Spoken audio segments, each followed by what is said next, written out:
El mar es que la baile y que, en fin, que disfrute con ella. Gracias, Ángel, por tu colaboración. Bueno, miércoles 10 de abril de 2024, en esta mañana de Radio Esquina, la luz y la voz de Sanlúcar. Hay una persona que hace tiempo que no viene por aquí, que nos daba, en fin, hablaba con nosotros, lo ilustraba en un sector tan importante y muchos sectores, pero debido a que ahora estamos en una campaña propiamente de la flor, ¿no? Que hay agricultores que están ahí trabajando fielmente, con muchas dificultades, para potenciar algo tan bonito como la flor, y teniendo en cuenta la actividad económica de Costa del Oeste, la incidencia que tiene esta actividad en la economía, pues Radio Esquina ha querido hoy dedicarle un pequeño espacio para hablar de la flor cortada, pero no desde el punto de vista técnico, trascendencia, sino hablar de la flor cortada con lo que todo conlleva de manera coloquial. Y para eso, ¿quién mejor persona que Rafael Pacheco Isla? Buenos días. Buenos días, bienvenido. Muchas gracias. Encantado de estar aquí con vosotros y de intentar, de aclarar algunas dudas o intentar responder a tus cuestiones, ¿no? Fácil. Si quieres empezamos. Sí. En nuestra zona, ¿cuántas especies de flores más o menos se cultivan? Bueno, nosotros en el momento de mayor esplendor de la zona, que fue a principios de siglo, llegamos a hacer hasta 63 variedades distintas de flor, y dentro de cada variedad con sus distintas, digamos, flores determinadas, ¿no? Actualmente, si tú quieres, tengo aquí más o menos unos porcentajes. Ten en cuenta que estamos hablando de aquella época que había como unas 1.300 hectáreas. Actualmente estamos hablando de 240, 250, contando lo que es la producción de lebrija, el cuervo principalmente y las cabezas, pero que al final son flores y son hectáreas que las comercializan las empresas de Chipiona, principalmente el Mercado Ribera, ¿no?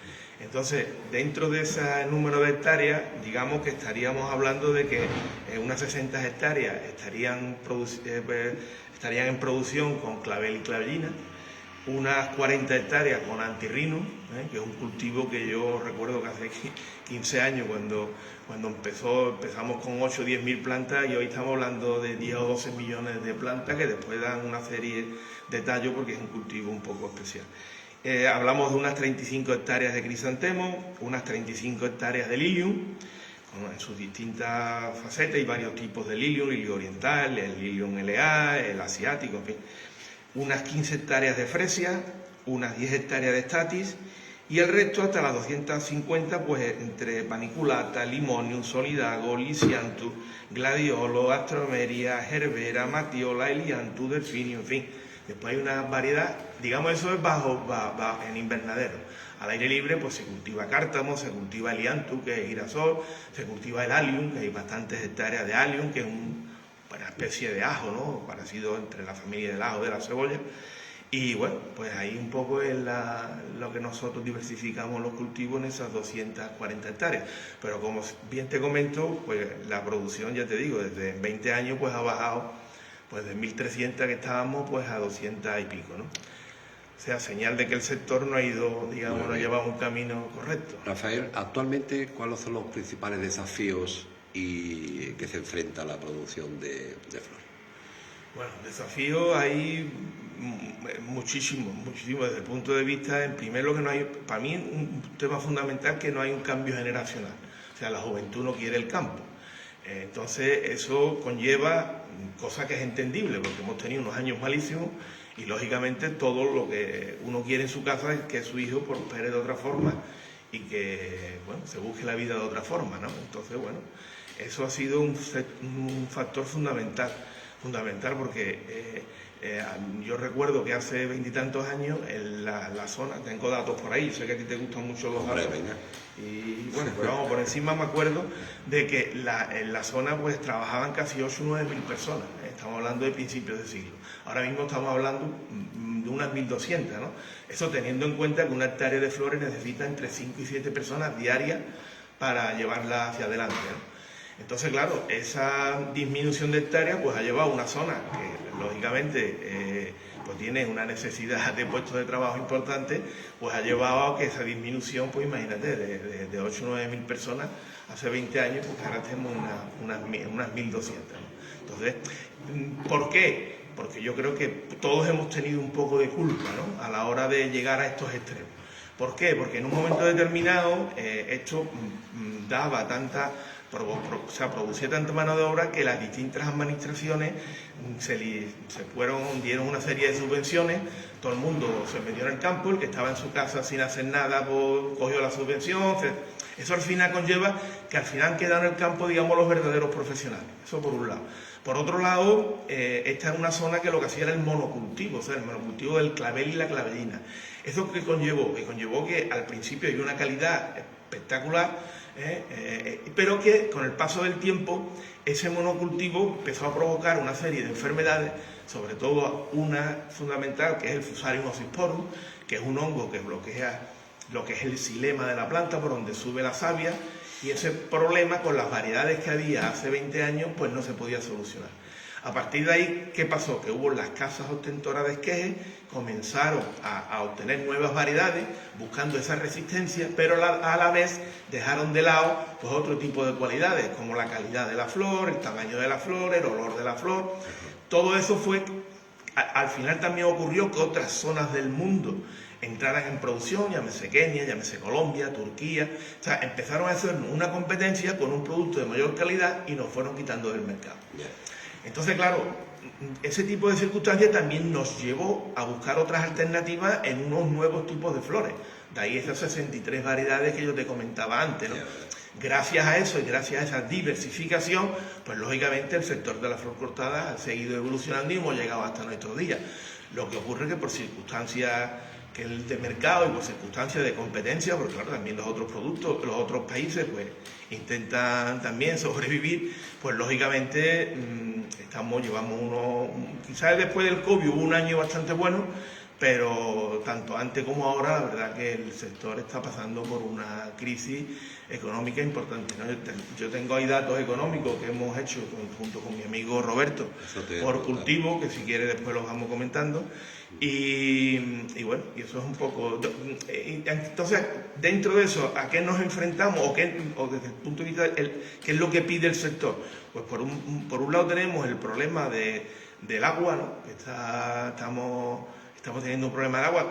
Curiosamente, hace unos años estábamos luchando y nos enfrentábamos a la administración porque había una zona en Chipiona donde la capa freática prácticamente pues, estaba ya en la superficie y no dejaba cultivar por una serie de circunstancias donde los pozos, lógicamente, el agua no se puede utilizar porque es un bien público y no te dejan utilizar esa agua.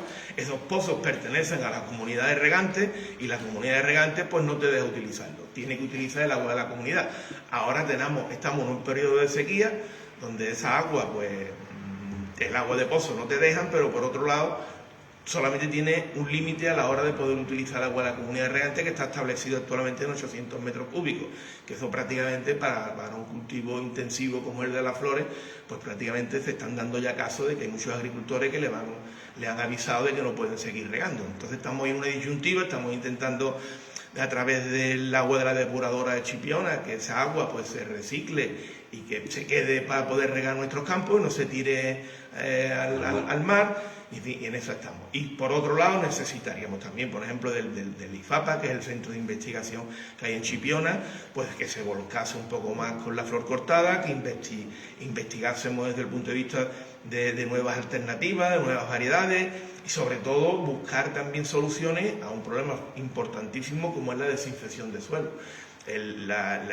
Prácticamente nos han quitado todos los desinfectantes de suelo que teníamos y hemos vuelto a caer, digamos, en el error. O sea, lo que comentaba antes de ese problema que tuvimos con la aparición del Fusarium oxysporum, eso fue a partir del año 2004-2005, cuando a través del protocolo de Montreal se establece una serie de directrices para prohibir un producto que yo entiendo que era muy peligroso, que era el bromuro de metilo más la cloropicrina, que es el único producto que controlaba ese hongo. ¿Por qué? Porque dañaba la capa de ozono de la estratosfera. Entonces, a partir de que se prohibió ese producto, este hongo cada vez se hizo mucho más agresivo. El problema estaba que en estos países en vías de desarrollo no se les prohibió. O sea, nosotros sí, claro. Es una cosa, como lo que está pasando actualmente. La competencia. Que nosotros no nos quejamos actualmente de tener competencia en otros países. No. Todo el mundo tiene derecho a vivir, pero en igualdad de condiciones. No es lo mismo el sueldo de una persona aquí que necesita y lógicamente tiene que tener unas condiciones que alguien que está en países del tercer mundo y que se les permiten utilizar una serie de productos que aquí se prohíbe porque en teoría son peligrosos, son cancerígenos y sin embargo en otros países pues se permiten, ¿no? Entonces eso es pues prácticamente es lo que te digo. En el año 2005 la crisis que tuvimos fue a consecuencia también de este tipo de cosas, ¿no? De que se crean las normas, se crean las leyes, pero no hay una alternativa. Y ahora pues prácticamente igual. Entonces esa colaboración por parte de este centro de investigación pues sería fundamental. Y después hay otro problema que no nos damos, bueno, no sé, quizás no esté desde el punto de vista de la opinión pública, pero yo, desde el que está en el campo, sí lo vemos, que es la utilización de unas bandejas de corcho, que digamos es donde vienen las plantas, el material vegetal que nosotros después utilizamos aquí. Esas bandejas de corcho, pues prácticamente no se pueden reciclar. Entonces, ¿qué ocurre? Que al no poder reciclarse, porque nadie la quiere, pues es un producto que se está amontonando ahí en los campos y es un problema complicado. El reciclaje. El reciclaje, ¿no? ¿Por qué? Porque no hay forma de ni eso ni ciertos tipos de plástico, ¿no? Con el montón de plástico que estamos utilizando en Chipiona, tanto para desinfección como para otro tipo de actividad. Entonces, para nosotros sería fundamental, bueno, no solamente para lo que bueno, yo creo que en general para toda costa noreste, porque ahí está la colonia Montalgaita, imagínate la cantidad de plásticos que se utilizan, de acolchado, de desinfección, en fin, de multitud de cosas.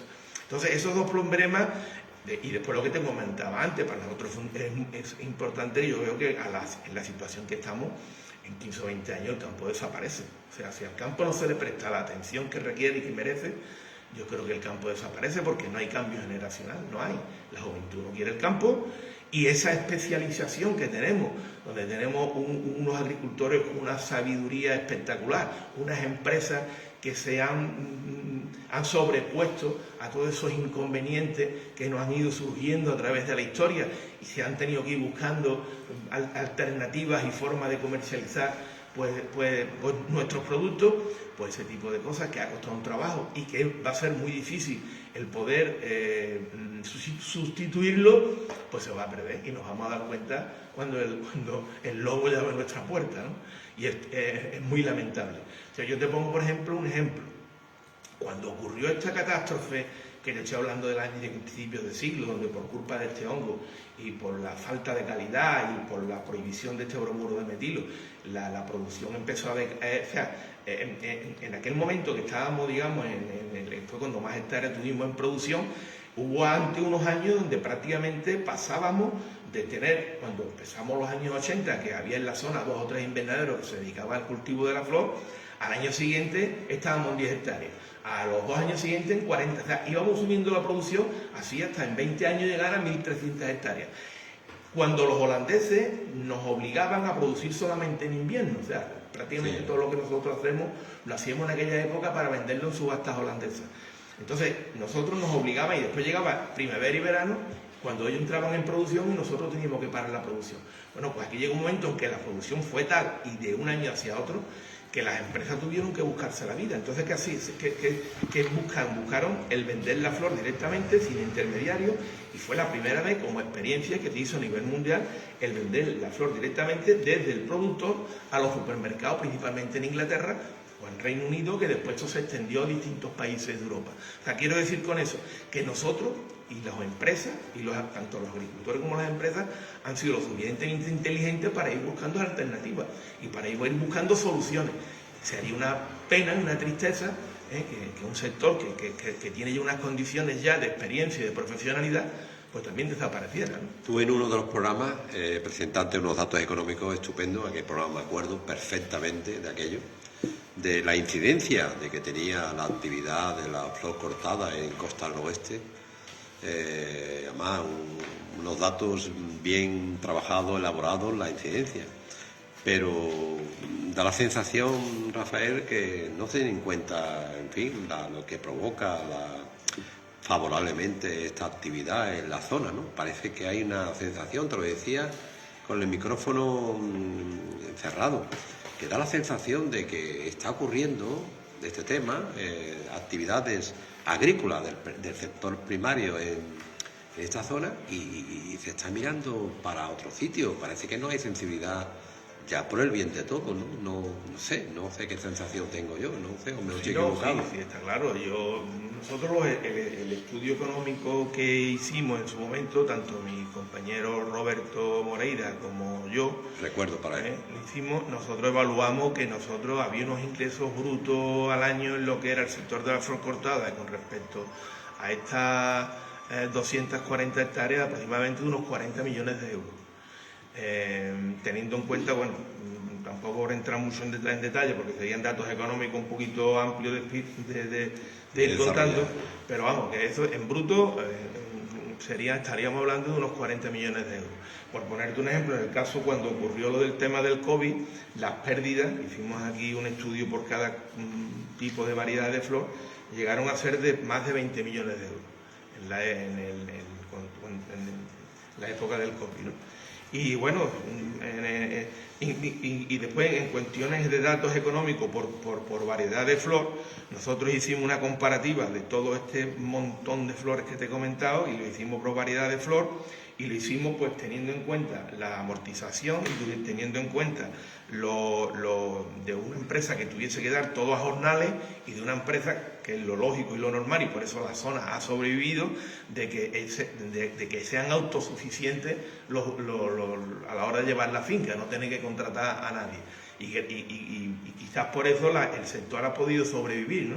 Estamos hablando que de esas 240 hectáreas, la media por familia estaríamos hablando de 5.000 metros, o sea, media hectárea por familia, que prácticamente son ellos las que la llevan. Si eso lo trasladamos a mano de obra, prácticamente el 80% de los cultivos no serían rentables, entrarían en pérdida.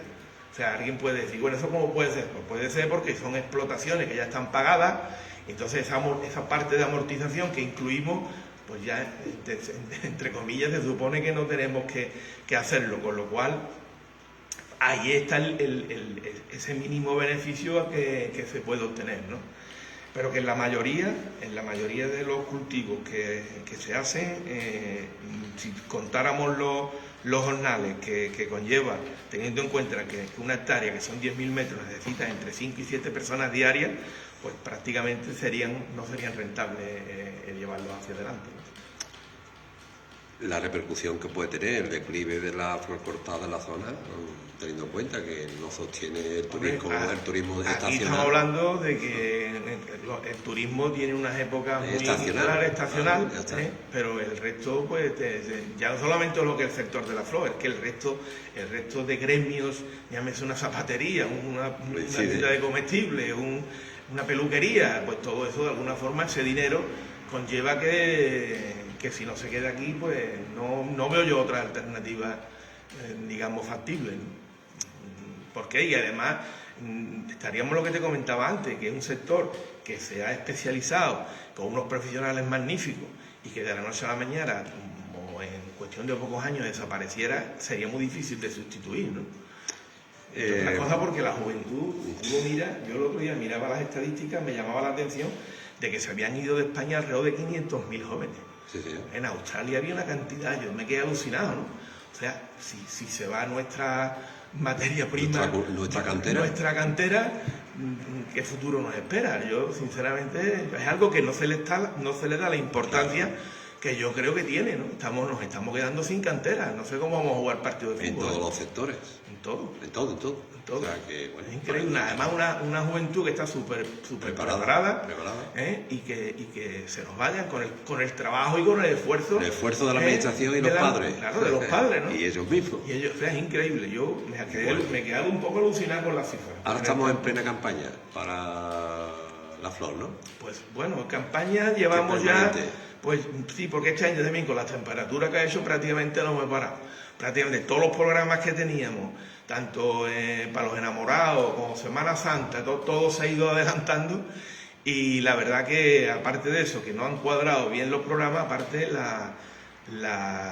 los precios no están acompañando. Quizás en algún cultivo como el antirrino, el lisianthus, pues no ha estado este año mal, pero en el resto de cultivos los precios han sido un desastroso. Ahora quiero que colaboración contigo, es decir, según la flor hay un estereotipo de qué significa algo, en general, pero vamos, no te preocupes que lo vas a entender perfectamente. Yo te digo lo que en general puede significar y tú me puedes argumentar por qué crees que es así, ¿no? Es fácil, ¿no? Por ejemplo. No sé si será fácil. No, verá cómo lo entiende, No lo sé. La rosa es un símbolo de amor, pasión y belleza. ¿Por qué tú qué crees que es eso? Hombre, yo creo que la flor en general es belleza, ¿no? Pero la rosa, ¿por qué concretamente tiene esa denominación? Pues no sé. Yo pienso que cada uno le puede dar un significado distinto, ¿no?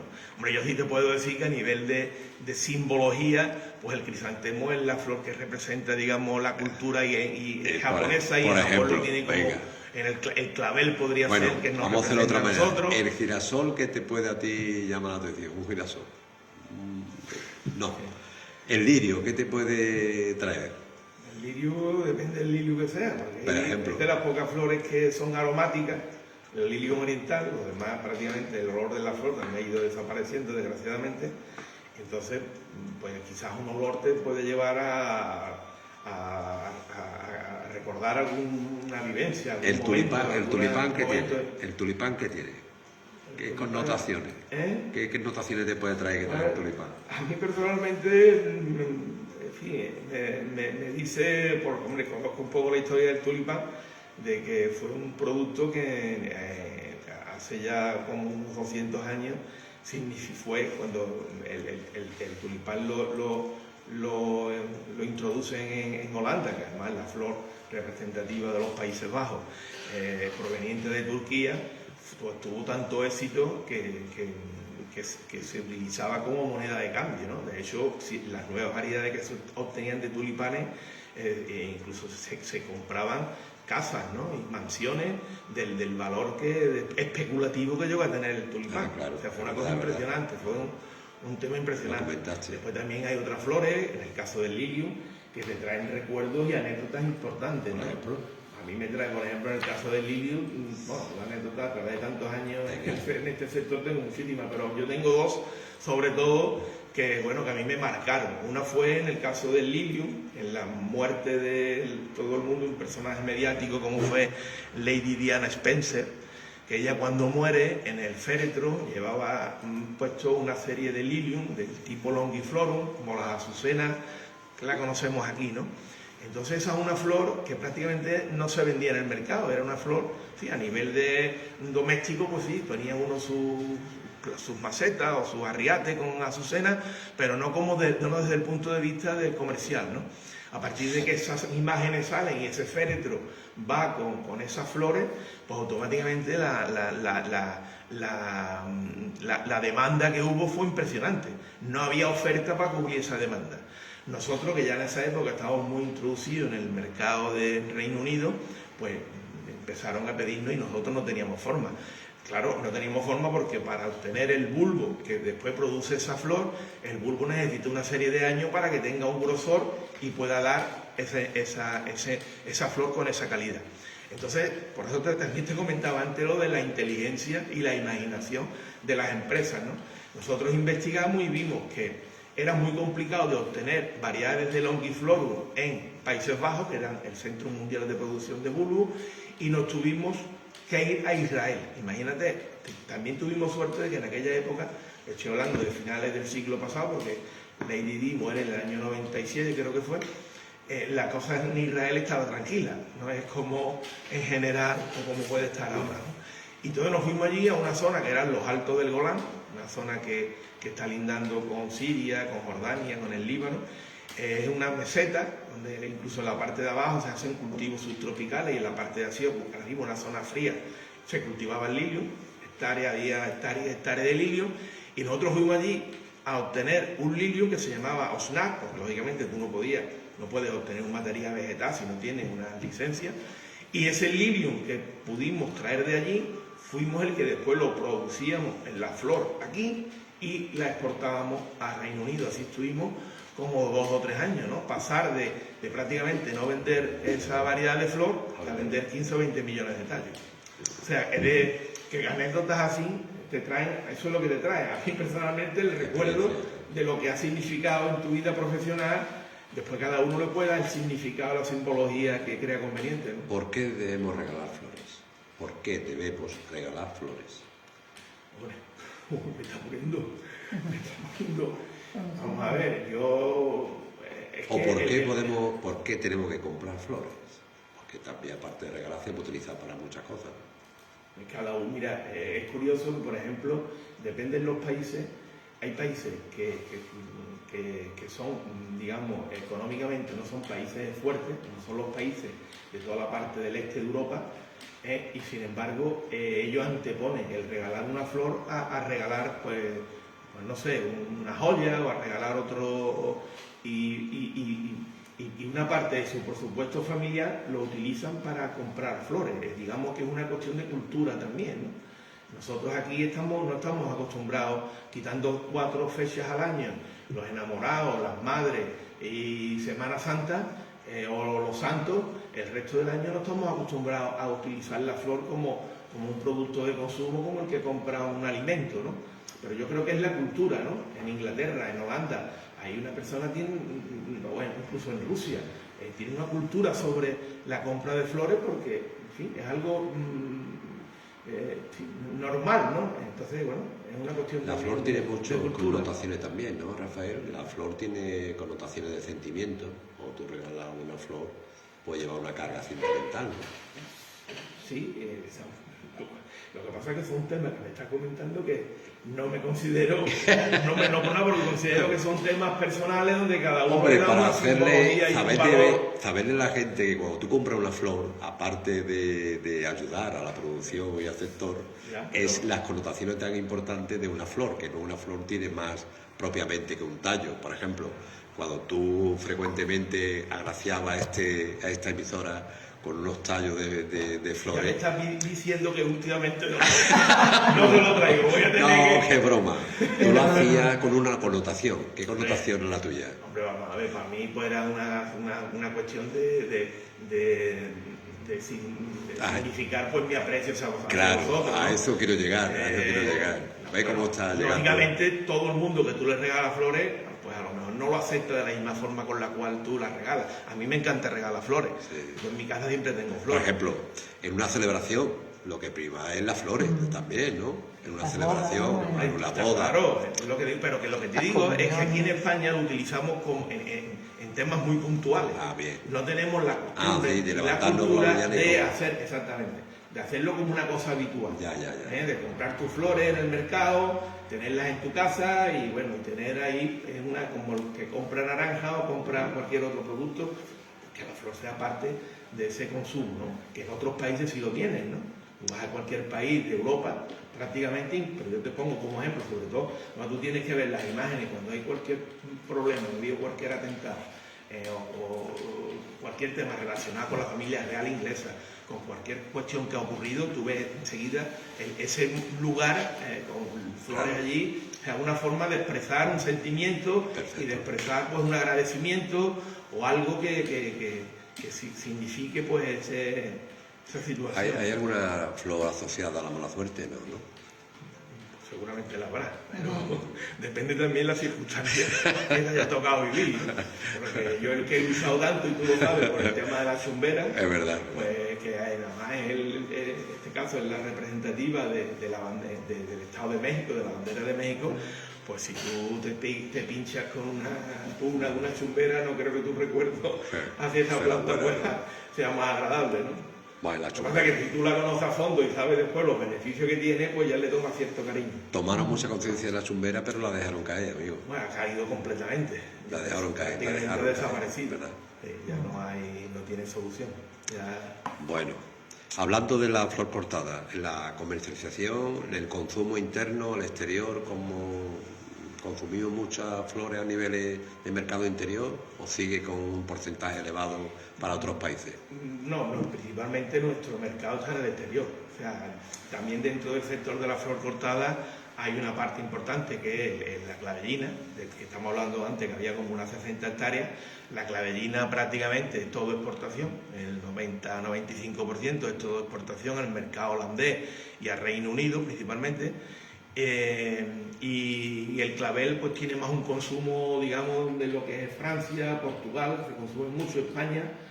El resto de flores de las cuales nosotros hacemos, pues el lilium también, el 80% prácticamente es exportación, crisantemo estaríamos hablando casi de un 50%, y después otra serie de productos como los licianthus, que también se exporta mucho, las batiolas, que está exportando, se ha comenzado este año con el supermercado en Reino Unido, y el resto de flores que hacemos ya son de cantidades más pequeñas en el mercado nacional. Lo que pasa que sí, que también otra cosa curiosa es que, por ejemplo, al bajar aquí también se están asentando muchas empresas holandesas. Desde que pasó lo de la guerra de Ucrania, todo lo que era Rusia y Ucrania era un mercado muy importante para, lo comentaba antes, ¿no?, para el consumo de flores. Entonces, ese problema que conllevó, pues ten en cuenta que en Holanda los invernaderos, por tema de las temperaturas, no es como aquí prácticamente cultivamos sin necesidad de utilizar ningún tipo de energía, pero allí necesitan el gas, y el gas venía de Rusia. En el momento que empieza la guerra, ellos han tenido muchos problemas en invierno porque los costes de producción se les han multiplicado.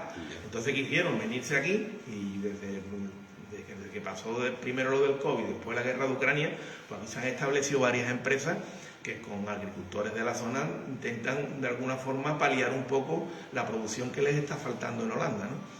Entonces, teniendo en cuenta eso, pues también se está produciendo mucho para solucionar, digamos, el abastecimiento de estas empresas, ¿no? En las distintas reuniones que tenéis, información, ¿la Agenda 2030 afecta algo a la producción de flor?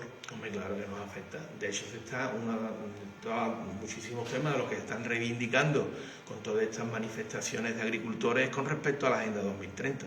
La Agenda 2030, te lo comentaba también al principio, te quiere imponer una serie de condicionantes donde a otros productos que vienen de otros países fuera de la Comunidad Europea no se les están poniendo. Entonces eso es una competencia completamente desleal. Lo que se está luchando es no porque esos países no se busquen la vida, que tienen derecho, sino que tengamos las mismas condiciones a la hora de competir en un mercado, ¿no? Que incluso siendo europeos, a nosotros se nos pongan 200 millones de trabas y el que venga de afuera, pues no se le ponga. Sí que es verdad que después dentro de cada sector agrícola, sea flor cortada, sea hortalizas o sea frutales, pues cada uno después tendrá unas condiciones particulares que le pueden afectar más o le pueden afectar menos. Pero que sí que está claro que todo el sector se ve afectado. Lógicamente, y el problema del agua, ¿no? El problema del agua, que lógicamente o posiblemente mucha gente no se acuerde. Yo sí me acuerdo porque uno se acuerda de Santa Rita cuando truena. Pues en el año 2006 o 2007 hubo un plan hidrológico que se puso en marcha y que después entró otro gobierno, se paralizó, y ahora en una España con tantas comunidades yo veo muy complicado que eso se pueda retomar. Ojalá se haga, porque es que sería fundamental. ¿Por qué? Porque hay embalses que están tirando el agua porque ya no pueden, y otras zonas que están bajo mínimo, ¿no? Entonces, desgraciadamente eso se pudo hacer hace muchos años y no se hizo, y ahora pues pagamos las consecuencias. Todo ese tipo de circunstancias pues te pueden llevar a que un sector primario tan importante como el que tenemos pues desaparezca, y donde hay tantas miles de familias pues que viven de él, ¿no? Y parece mentira que con los avances de desarrollo, la infraestructura que puede existir para regular el agua en todos los sitios y embalsarla, por ejemplo, o buscar algún mecanismo, tenemos que estar mirando todo el cielo a ver si cae agua un día a otro. Pues también las infraestructuras que están en desuso, hay muchas que ya no piran agua por todos sitios, y entonces hay unas pérdidas terribles, ¿no?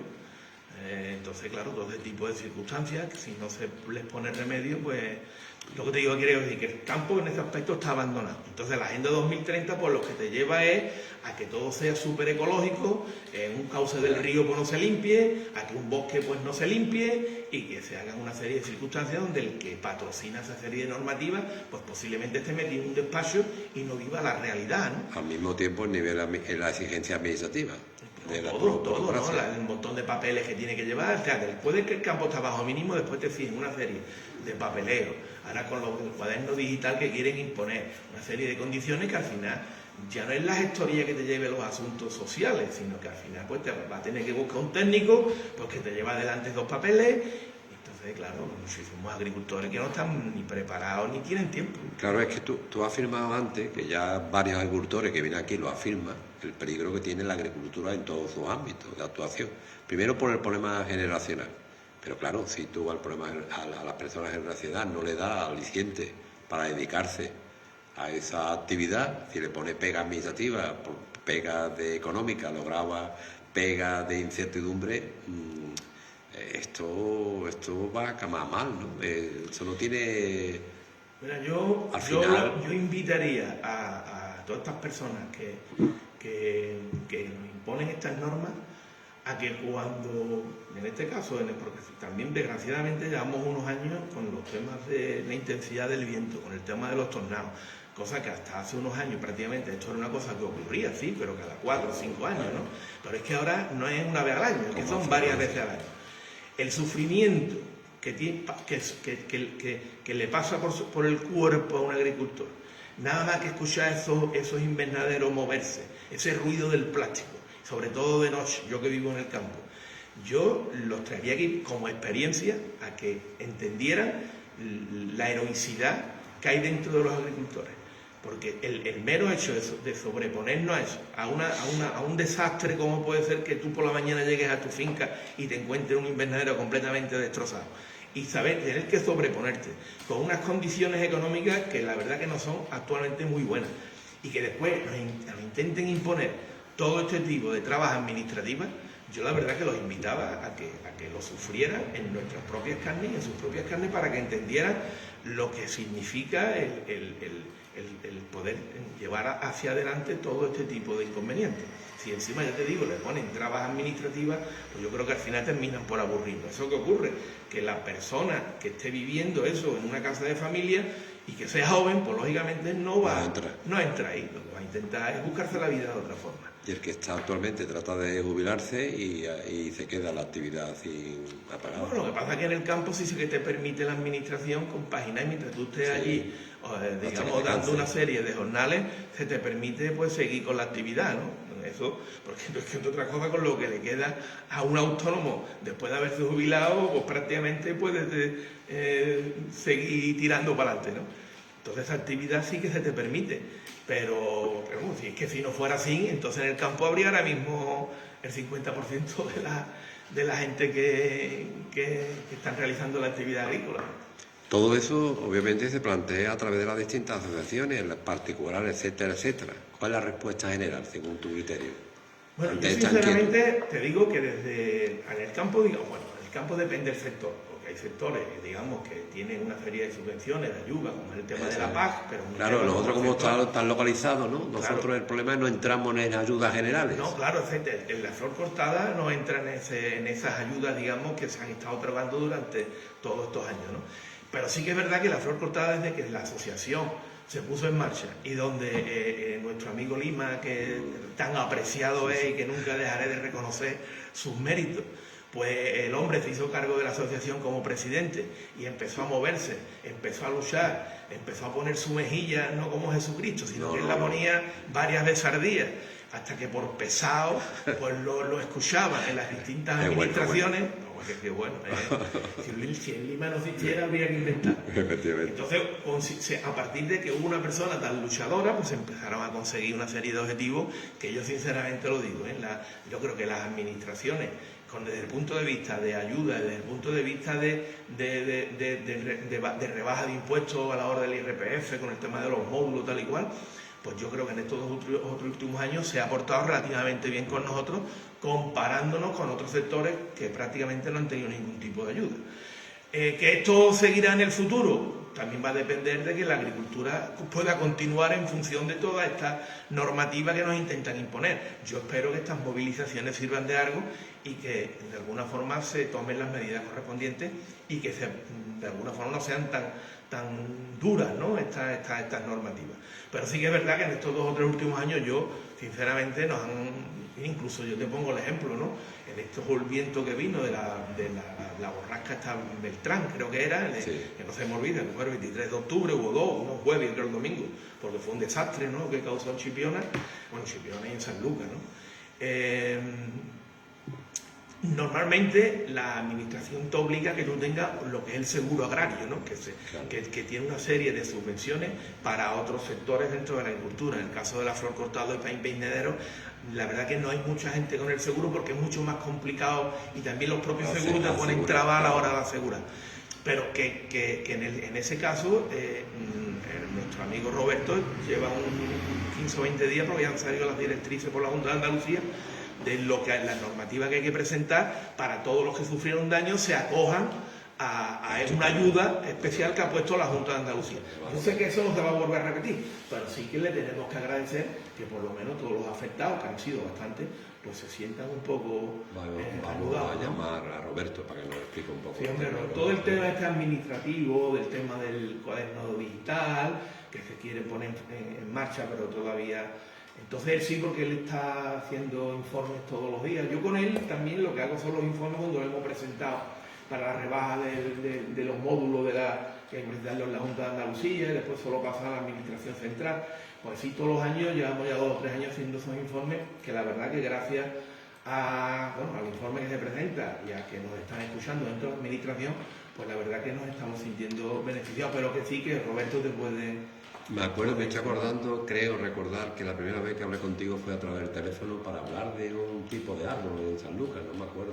Sí, fue de la choricia especiosa, una choricia que se había quitado de la circulación, que estaba justamente al lado de la estación de autobuses. ¿Te acuerdas de aquello? Sí, hombre, me acuerdo de aquello porque me afectó, fue otra de las luchas que uno ha tenido en la vida, porque yo te comenté, yo he tenido tantas anécdotas.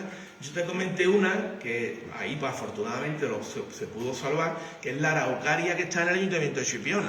La gente, si van al Ayuntamiento de Chipiona, hay una araucaria que tuvo que respetarse y hacerse el edificio respetando a la araucaria. O sea, que el tronco de la araucaria está dentro del ayuntamiento. Ah, es verdad, claro, es verdad. El que vaya lo puede ver. Está la araucaria, se ve por fuera y el tronco está dentro. Efectivamente, tú entras, ¿no?, por la puerta principal un despacho a la derecha, enfrente de la frente, ¿no? Pues esa araucaria fue porque yo estuve de director en la escuela taller en Chipiona, en la escuela en San Medina, y bueno, uno de los alumnos, por circunstancias ahí, hombre, la verdad que la escuela taller para mí fue un invento magnífico. Yo creo que de las mejores cosas que se han podido hacer en España, junto con el tema de Erasmus, cuando los alumnos van a estudiar a otros países, yo creo que eso les ha abierto muchas mentes en España. Bueno, en aquel caso fue otra esta anécdota que un alumno, por circunstancias X, pues le cortó la corteza a lo que es la araucaria, prácticamente la rodeó entera, con la cual la araucaria, al no tener el flujo de la savia, pues iba a morir seguro. Entonces le hicimos una serie de injertos, llamados injertos puentes, y la verdad que después tuvieron una serie de tratamientos. La verdad que el ayuntamiento en ese aspecto colaboró, hombre, lógicamente con el gasto que supuso salvar aquello, ¿no? Teníamos que subirnos en una grúa para hacer unos tratamientos aéreos, en fin, que al final la araucaria se salvó. Entonces ya después de haberla salvado, además era una araucaria con 200 años. Las araucarias aparecen en las cartas de navegación, que eran puntos de referencia para los barcos cuando entraban en San Lucas, ¿no? Ellos se fijaban en esos árboles tan impresionantes para tenerlo como referencia. O sea, que era un punto que aparecía en las cartas de navegación y no se podía destruir, ni destrozar, ni abandonar. Y la verdad que se salvó y allí está en Chipiona, gracias en este caso a la... ¿Cómo ves tú el nivel de plantación de árboles y la poa, que si esto, en fin, cómo ves tú...? Yo veo un desastre, sinceramente. Yo creo que, desgraciadamente, que la jardinería en general, ¿no? En general en la zona es la olvidada, ¿no?